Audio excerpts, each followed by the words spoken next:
हाय, आपके साथ मैं हूँ Surabhi Sharma. India TV YouTube channel subscribe करिए, बेल आइकन दबाएं। यूपी में आज की सबसे बड़ी खबर है 2 चाइल्ड पॉलिसी। यूपी में आने वाले 6 महीनों में ये मुद्दा ट्रेंड करने वाला है और यूपी के लॉ कमीशन ने इसका सुझाव भी दे दिया है और हो सकता है कि पॉपुलेशन कंट्रोल वाली फाइल बहुत जल्द सीएम योगी आदित्यनाथ की टेबल पर भी हो।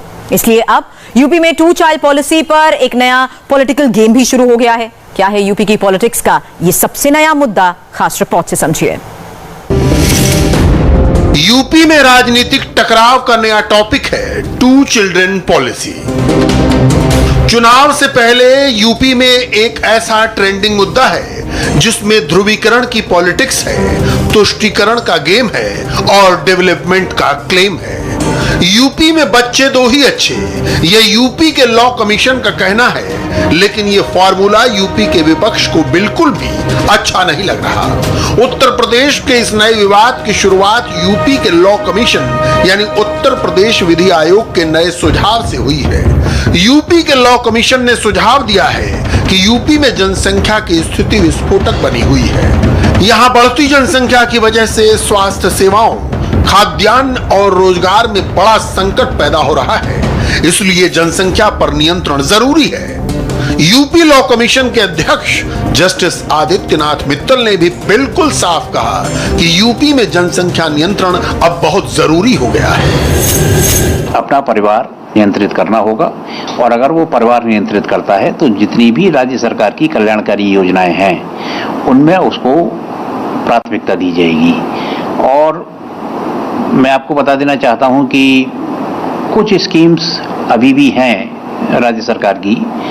जैसे एक स्कीम यह है कि जो भी सरकारी कर्मचारी 2 बच्चों के बाद अपनी नसबंदी करा लेता है तो उसको एक एडिशनल इंक्रीमेंट फैमिली पे के रूप में मिलता है। तो बहुत सी स्कीम हैं। तो इसी तरीके से ये चाहे सब्सिडी हो, चाहे मकान देने की बात हो, चाहे नौकरी देने की बात हो, चाहे अच्छी एजुकेशन देने की बात हो, चाहे अच्छा इलाज देने की बात हो, इन सभी मामलों में उन लोगों को मिलेंगी जो लोग परिवार नियोजन को अपनाएंगे। यूपी लॉ कमीशन का काम प्रदेश के मौजूदा हालात को देखते हुए नए कानून बनाने के बारे में प्रदेश सरकार को सलाह देना है। इसके पहले भी जस्टिस आदित्यनाथ मित्तल कई बार सरकार को सलाह दे चुके हैं। इसके अलावा नया कानून बनाने का ड्राफ्ट तैयार करने में भी सरकार विधि आयोग से मदद लेती है। अगर विधि आयोग का अध्यक्ष किसी ड्राफ्ट को तैयार करने में अपना सुझाव देता है या मदद देता है तो वो फाइल सीधे मुख्यमंत्री तक जाती है। लिहाजा जस्टिस आदित्यनाथ मित्तल का ये सुझाव काफी मायने रखता है। बढ़ती जनसंख्या देश के लिए घातक है, इस बात पर शक किसी को नहीं, लेकिन जनसंख्या विस्फोट की इस प्रॉब्लम को काउंटर कैसे किया जाए, यह आज भी बहस का बहुत बड़ा मुद्दा है। उत्तर प्रदेश में विधि आयोग के इस नए सुझाव पर यूपी सरकार की प्रतिक्रिया बहुत सधी हुई है। यूपी के मंत्री मोहसिन रजा से हमने बात की, उन्होंने बिल्कुल साफ कहा 2 चिल्ड्रन पॉलिसी जरूरी है, लेकिन अब तक की सरकारों ने यह हिम्मत नहीं दिखाई। तो फिर सवाल यह है कि क्या योगी आदित्यनाथ अब ये हिम्मत दिखाने वाले हैं? हमारे दो ये किसका नारा था? ये नारा जिनका था उन्होंने तो तुष्टीकरण की भेंट चढ़ा दिया हमारे देश में, वही उन्होंने इसको दूसरी तक घुमा दिया। ये एक धर्म के लोगों से जोड़ दिया इसको कि साहब इनके लिए लाया जा रहा है, ये तो सभी लोगों के लिए लाया जा रहा है, सर्वधर्म के लिए लाया जा रहा है। तो इसको कांग्रेस ये क्यों रोती थी? कांग्रेस ने ही शुरू किया। आपने अच्छी तरह से आपको याद होगा कि कांग्रेस ने तो एक ऐसा दौर गुजार दिया देश में कि नसबंदी के नाम पर लोग बाजार में बैठे होते थे, गाड़ियां रुकती थी, अपना सामान छोड़कर भाग जाते थे लोग, दहशत का माहौल बना दिया था। तो हम तो वो नहीं कर रहे हैं, हम तो एक अच्छी व्यवस्था देना चाहते हैं कि ताकि अच्छी व्यवस्था के तहत हमारा देश आगे बढ़े, उन्नति करे, जो बच्चे हमारे हों वो आगे पढ़ लिख कर देश की मुख्य धारा से जुड़े। इसलिए जनता हमारे यहाँ देश में जनसंख्या नियंत्रण के लिए जरूरी है कानून लाना। तो उस पर हम लोग विचार कर रहे हैं, उस पर चीजें अभी से कलेक्ट की जा रही हैं। तो एक अच्छा मसौदा बनकर आएगा तो उसको इंप्लीमेंट में लाएंगे, क्योंकि ये चर्चा आज की नहीं है, ये जमाने से चली आ रही चर्चा है। लेकिन इन लोगों की इच्छा शक्ति नहीं थी, इनको तो अपनी कहीं ना कहीं तुष्टीकरण की राजनीति करना थी, इसलिए उसका भेंट चढ़ा दिया उसको। यूपी की आबादी 22 करोड़ से ज्यादा मानी जाती है। दुनिया के करीब 2 से 3% आबादी यूपी में रहती है। यूपी में जनसंख्या घनत्व तो 828 व्यक्ति प्रति वर्ग किलोमीटर है। यानी यहाँ 1 वर्ग किलोमीटर में 828 लोग रहते हैं। यहाँ एक व्यक्ति के लिए करीब 1.2 वर्ग मीटर की जगह है। भारत की आजादी के बाद बहुत लंबे अरसे तक यूपी को बीमारू राज्य की श्रेणी में रखा जाता रहा, लेकिन इसके बाद भी जब यूपी में जनसंख्या को कंट्रोल करने की बात होती है तो सियासत सबसे पहले शुरू हो जाती है।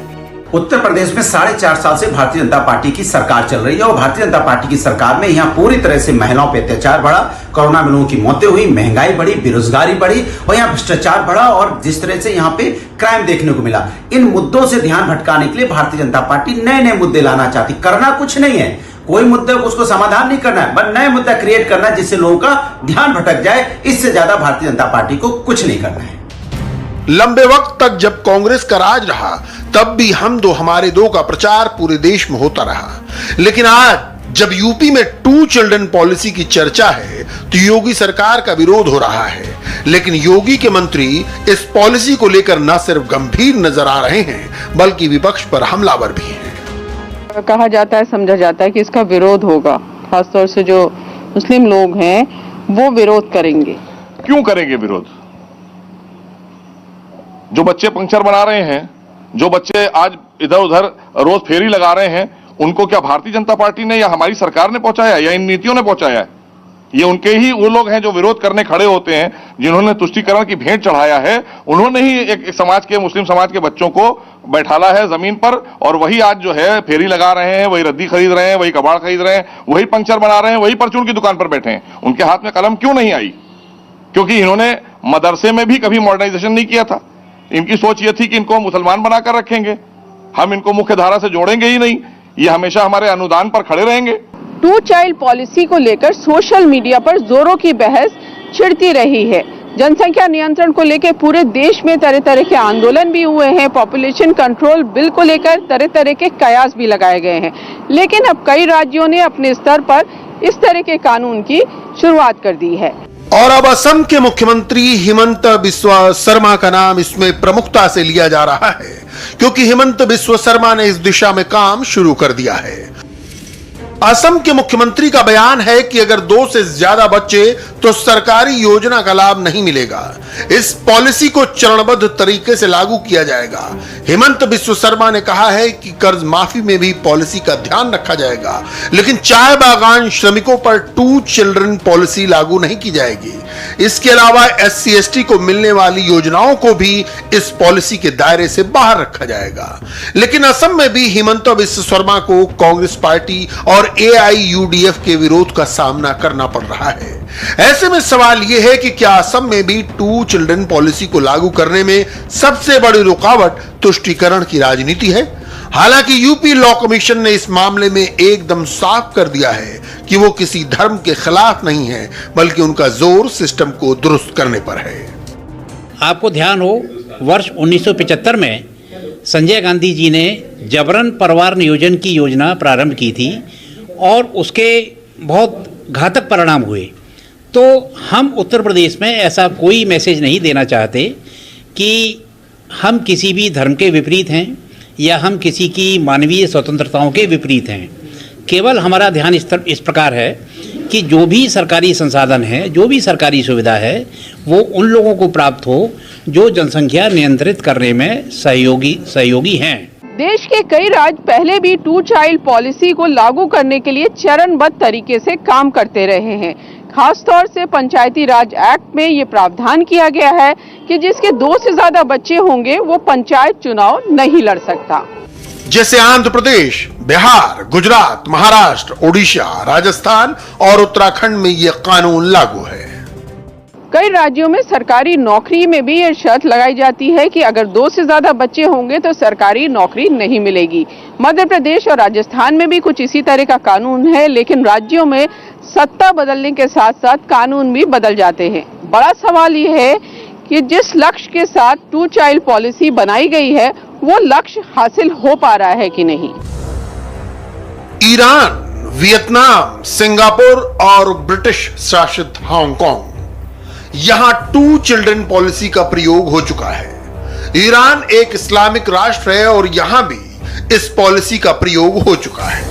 साल 1980 में जब ईरान और इराक के बीच एक खूनी युद्ध शुरू हो गया, तब ईरान के शिया नेताओं ने देश से ये अपील की कि ज्यादा से ज्यादा बच्चे पैदा किए जाएं। लेकिन युद्ध के बाद 1988 में ईरान की सुप्रीम कोर्ट ने आदेश दिया कि परिवार नियोजन इस्लाम में गलत नहीं है। इस आदेश के बाद ईरान में परिवार नियोजन पर अमल किया गया। साल 1988 से साल 2006 तक ईरान में 2 चिल्ड्रन पॉलिसी को फॉलो किया गया। साल 1988 तक ईरान में एक परिवार में औसतन 6 बच्चे होते थे, लेकिन 1990 से 2004 तक ईरान में एक परिवार में औसतन 2 से कम बच्चे होने लगे। फर्टिलिटी रेट 2 से कम होने के बाद ईरान की सरकार को फैसला बदलना पड़ा और साल 2012 के बाद 2 बच्चों की पॉलिसी को फॉलो करना बंद कर दिया गया।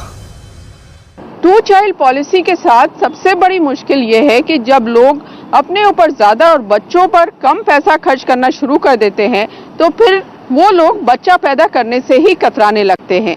जिन जिन देशों ने 2 चाइल्ड पॉलिसी अपनाई, ज्यादातर देशों को इन समस्याओं से जूझना पड़ा। ब्रिटिश शासित हांगकांग में भी 2 चिल्ड्रन पॉलिसी से इसी तरह की मुश्किल पैदा हो गई। साल 1950 में हांगकांग में फैमिली प्लानिंग एसोसिएशन बना। साल 1950 से हांगकांग में परिवार नियोजन का प्रचार शुरू हुआ। जब हांगकांग में जनसंख्या वृद्धि नहीं खत्म हुई तो 1980 में वहां भी 2 चिल्ड्रन पॉलिसी लागू हुई। हांगकांग में यह अभियान चला 2 इज एनफ, यानी 2 ही पर्याप्त। लेकिन अब हांगकांग में फर्टिलिटी रेट 1.04 है, यानी ज्यादातर परिवारों के पास एक ही बच्चा है। इसलिए अब हांगकांग आबादी के बूढ़ा होने की समस्या से परेशान है। कुछ ऐसा ही हाल सिंगापुर का भी हुआ। सिंगापुर आज भले ही दुनिया में अपनी चमक दमक के लिए प्रसिद्ध है, लेकिन सच ये है कि वहां के मूल निवासियों के लिए संकट की स्थिति पैदा हो गई है। वजह है 2 चिल्ड्रन पॉलिसी। सिंगापुर में साल 1969 से साल 1990 तक 2 चिल्ड्रन पॉलिसी लागू रही। वहां भी अभियान चला स्टॉप एट 2। सिंगापुर में आर्थिक लाभ बढ़ा, लेकिन आबादी बूढ़ी हो गई। सिंगापुर में फिलहाल फर्टिलिटी रेट 1.14 है। यहां ज्यादातर परिवारों में सिर्फ एक बच्चा है। अब वहां की सरकार आबादी में इजाफे के लिए लोगों को प्रोत्साहित कर रही है। सिंगापुर में परिवार विकास के लिए नया मंत्रालय बनाया गया है। सिंगापुर में पहली बार मां बनने पर $8,000 की मदद दी जाती है और दूसरी बार मां बनने पर $22,000 की मदद दी जाती है। प्रधानमंत्री नरेंद्र मोदी भी लाल किले से जनसंख्या विस्फोट पर देश को संबोधित कर चुके हैं, लेकिन उन्होंने कानून के माध्यम से नहीं बल्कि खुद स्वेच्छा से लोगों को जनसंख्या पर कंट्रोल करने की हिदायत दी। दुनिया भर में 2 चिल्ड्रन पॉलिसी को लेकर जिस तरह की प्रॉब्लम्स देखी गई, बेहतर विकल्प यह है कि पॉपुलेशन कंट्रोल को लेकर पॉलिसी से ज्यादा जागरूकता पर जोर दिया जाए। नमस्ते, मैं हूं मीनाक्षी जोशी। वीडियो और खबरों से अपडेट रहने के लिए India TV YouTube channel subscribe करें, बेल आइकन दबाना ना भूलें। जुड़े रहें इंडिया टीवी के साथ।